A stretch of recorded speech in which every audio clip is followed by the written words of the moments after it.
Салам барыңыздарга. Бүгүн биз сиздер менен курамы полипропилен болгон макарони фирмасынын жиптери жөнүндө сүйлөшөбүз. Мен 2 түрүн алып көрдүм бул жиптин. Бириси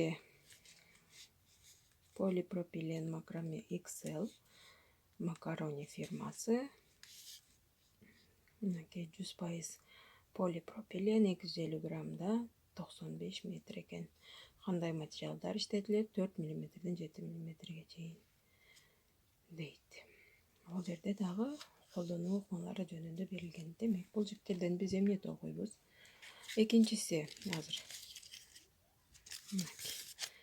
Экинчиси бул 200 граммында 230 метр берилген.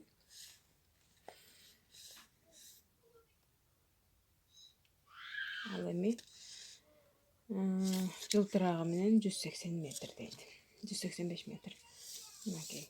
Мен ушундай люрекс деп коет, жылтырагы барынан алып сумка токуп көрдүм. Сумка бүттү.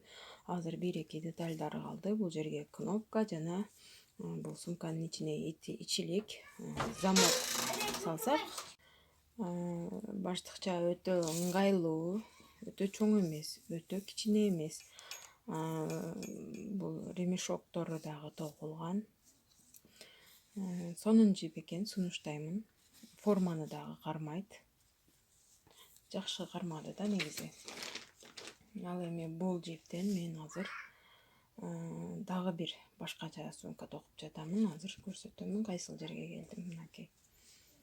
Ушундай белгилеп алып, форманы өтө жакшы кармап жатат. Азыр мен сиздерге бир узор көрсөтө кетейин. Терминдердин ичине кошо жаттасаңыз, бул дагы орус тилинен алганда вяжем за заднюю полупетлю деп коет.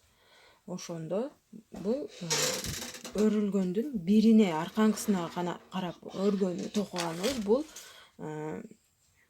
столбики без накида за заднюю полупетлю. ЗПП деген термин ушундай токулат. Мынакей.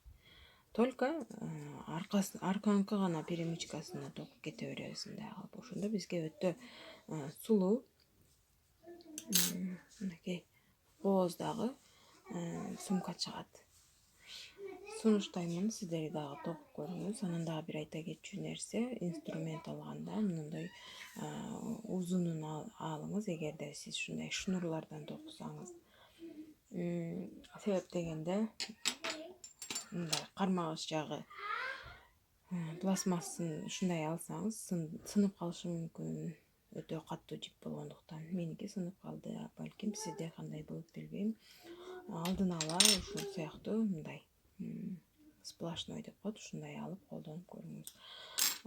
Токуңуздар, үйрөнүңүздөр, ийгилик барыңыздарга, сиздер дагы сынап көрүңүздөр.